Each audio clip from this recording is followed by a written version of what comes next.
Hi అండి, ఇప్పుడు మనం చేసుకోబోయేది రవ్వ లడ్డు.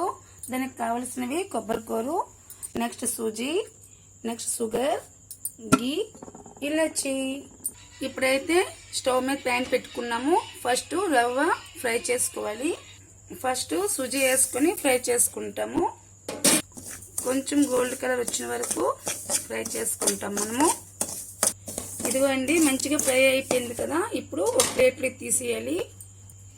ఇప్పుడు అదే ప్యాన్లో కొబ్బరికూర కూడా కొంచెం వేసుకొని తగినంత వేసుకొని ఫ్రై చేసుకోవాలి. ఇప్పుడైతే కొబ్బరికూర ఫ్రై అయ్యింది కదా, చీని వేసుకోవాలి. అదే షుగర్.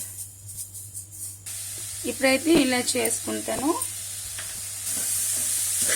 ఇది మంచిగా కలుపుకొని మంచిగా కలిసాక కొంచెం లైట్గా పాకంలోకి వచ్చేటప్పుడు సుజీ వేసి కలుపుకోవాలి. మంచి వాసన కోసము మనము ఒక స్పూన్ గీ కూడా యాడ్ చేసుకోవాలి. ఇప్పుడైతే అయిపోయినట్టండి, పాకంలా వచ్చేసింది లైట్గా. ఇప్పుడు దీంట్లో సుజీ వేసుకోవాలి. సుజీ వేసుకొని మంచిగా కలుపుకోవాలి. కలుపుకున్న తర్వాత లడ్డు చేసుకోవడమేనండి. ఇప్పుడైతే ఒక స్పూన్ గీ వేసుకోవాలి వాసన కోసము. ఇప్పుడైతే మొత్తం కలుపుకున్నాం కదా, అయిపోయినట్టుందండి. ఇప్పుడు లడ్డు చుట్టుకుంటాం మనము. ఇప్పుడైతే ప్లేట్లు వేసుకొని లడ్డు చుట్టుకుంటాము.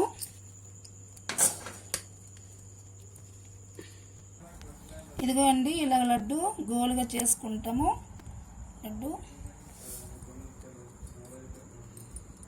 మేమైతే ఎప్పుడు ఇలాగే చేసుకుంటాము, సింపుల్గా. మీరు కూడా ఇలా చేసుకోండి, చాలా సింపుల్గా వేగం అయిపోతుంది. మనం ఇంట్లో పిల్లలకి ఇలా పెట్టామనుకో మంచిగా తింటారు. ఇప్పుడైతే పిల్లలకి సమ్మర్ వెకేషన్ వస్తుంది కదా, పిల్లలన్నీ అడుగుతుంటారు కదా తిండికి.